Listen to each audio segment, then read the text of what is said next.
తాడిపత్రిలో law and order మళ్ళీ factionism వస్తుందేమో. అది రాకూడదనే మాట్లాడుతా ఉన్నారు. ఉమ్, ఈరోజు పెద్దారెడ్డి మా పార్టీ లీడరు జేసీ కుటుంబం కూడా కాంగ్రెస్ పార్టీలో ఉన్నప్పుడు రాజశేఖర రెడ్డి గారు ముఖ్యమంత్రిగా ఉన్నప్పుడు దివాకర్ రెడ్డి గారికి కూడా నేను సన్నిహితంగా ఉండేవాడిని. yes. సో మరి అటువంటి జరగకూడదనే కోరుకుంటా ఉన్నాం. ఉమ్, ధర్మారంలో మన కేతిరెడ్డి సబ్ జైలు దగ్గర పోయినప్పుడు దాడి చేసే ప్రయత్నం చేయడం ఇవన్నీ కూడా పద్ధతులు కాదు. పోతా పోతా మనం టెక్నాలజీ పెరిగింది, కమ్యూనికేషన్స్ పెరిగినాయి. ఎక్కడ ఏ చిన్న సంఘటన రాష్ట్రంలో ఏ మూల జరిగినా కూడా క్షణాల్లో రాష్ట్రం అంతా దావానాలంలో వ్యాప్తి చెందేటువంటి ఇన్ఫర్మేషన్ సిస్టమ్ ఉంది. ఇటువంటి దీంట్లో మంచి చేస్తూ దాన్ని ఆదర్శంగా అందరూ తీసుకునే విధంగా ప్రచారం చేయొచ్చు. ఇప్పుడు నేను నా నియోజకవర్గం అభివృద్ధి చేయాలి, తాడిపత్రిలో నాకు ఫండ్స్ నేను కలెక్ట్ చేయాలనుకుంటున్నాను, మంచిది చెయ్యి, దాన్ని ప్రచారం చేసుకోవచ్చు. కానీ నువ్వు ప్రతిపక్షాన్ని నిరోధించాలనే తప్పు. ప్రతిపక్షం అనేది క్వశ్చన్ చేసేదానికి ఉండాలి. మేము క్వశ్చన్ అనేది చేయకపోతే మీరు తప్పులు చేసుకుంటూ పోతారు.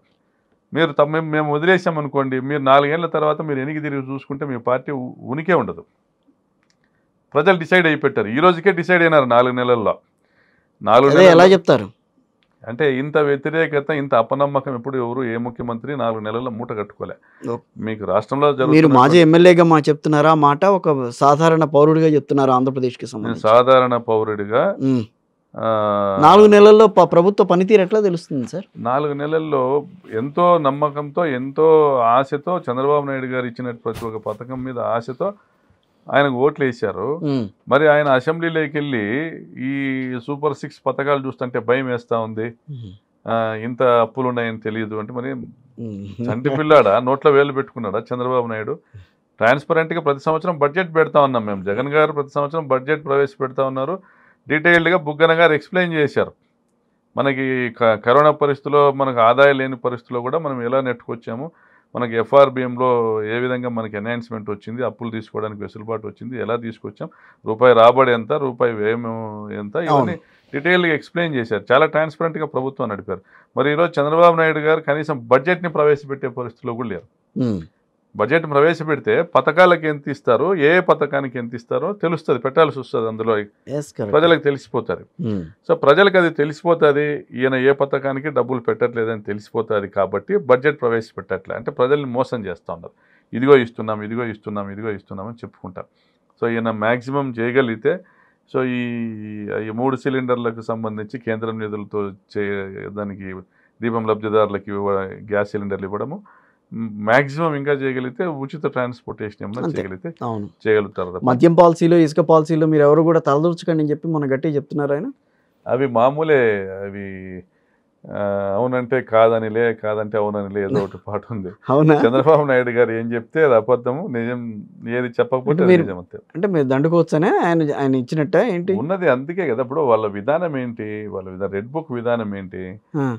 వైఎస్ఆర్సీపీ తరఫున నోరు ఎవరైతే ఎత్తుతారో, నోరెత్తిన వాళ్ళ గొంతు నొక్కడము, ఎవరైతే తెలుగుదేశం పార్టీ యొక్క అబద్ధాల పైన యుద్ధం చేస్తారో వాళ్ళ గొంతు నొక్కడము. సో ఇది రెడ్ బుక్ విధానం. పరిపాలన అనేది ఎక్కడ కూడా, పరిపాలన కోసం వాళ్ళకు గ్రీన్ బుక్ అనేది ఏం లేదు. సో ఇప్పుడు కూడా ఈ 4 నెలల్లో కూడా ఎక్కడ కూడా రైతుల పట్ల ఆయన చూపిన ప్రేమ లేదు. రెడ్ బుక్ లో మీ పేరుందా? నా పేరు వాళ్ళ బుక్కుల్లో బట్టి ఎంత చిన్నది కాదు, వాళ్ళ బుక్కుల్లో బట్టి ఎంత చిన్నది కాదు. రాప్తాడు కదా, రాప్తాడు నుంచి ఎవరో ఒకళ్ళు మీ పేరు ఎక్కించుంటారేమో, లేదా ఈ అంత సీను వీళ్ళకి ఎవరికైనా ఉందని నేను కూడా నేను నడుస్తున్నటువంటి ఒక అనుభవంగా నేను భావిస్తా. నేను అన్నిటికీ తెగించినోడిని, నేను ఎవరిని కూడా, ఏ స్థాయి వాడిని కూడా నేను ప్రేమిస్తే వాళ్ళకు గులాం అవుతాను, సలాం చేస్తాను. నేను ద్వేషిస్తే ఏ స్థాయినైనా వ్యతిరేకిస్తా. ఇది నా నైజము. ఆ నైజంతోనే నేను గత 25 సంవత్సరాలుగా రాజకీయాలు చేస్తాను. కాబట్టి నా జోలికి ఎవరు వస్తారని నేనైతే ఊహించాను. నేను మామూలుగా ఎవరి జోలికి కూడా పోను. ఇది ప్రజలకు వ్యతిరేకమైన పనులు చేస్తున్నారంటేనే గొంతెత్తుతా.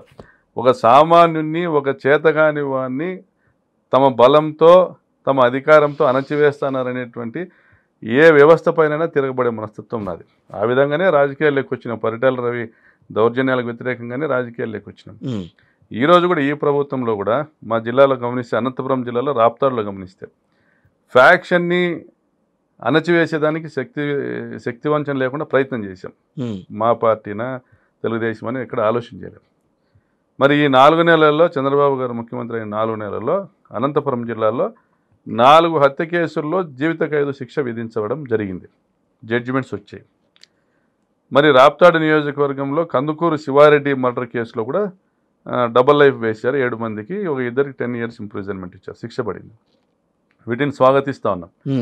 క్రైమ్ ఎవరు చేసినా, నేరం ఎవరు చేసినా చట్టము తన పని తాను చేసుకొని పోవాలా, న్యాయదేవత ఇంకా బతికే ఉందనేసి నిరూపణ కావాలా, అప్పుడే క్రైమ్ రేట్ తగ్గుతుంది.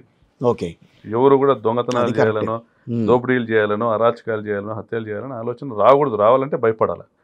మరి పరిటాల కుటుంబం అండదండలతో హత్యలు చేసినటువంటి ఇంకా కొంతమంది ముద్దాయిలు ఇప్పుడు బిక్కుబిక్కుమంటా ఉన్నారు.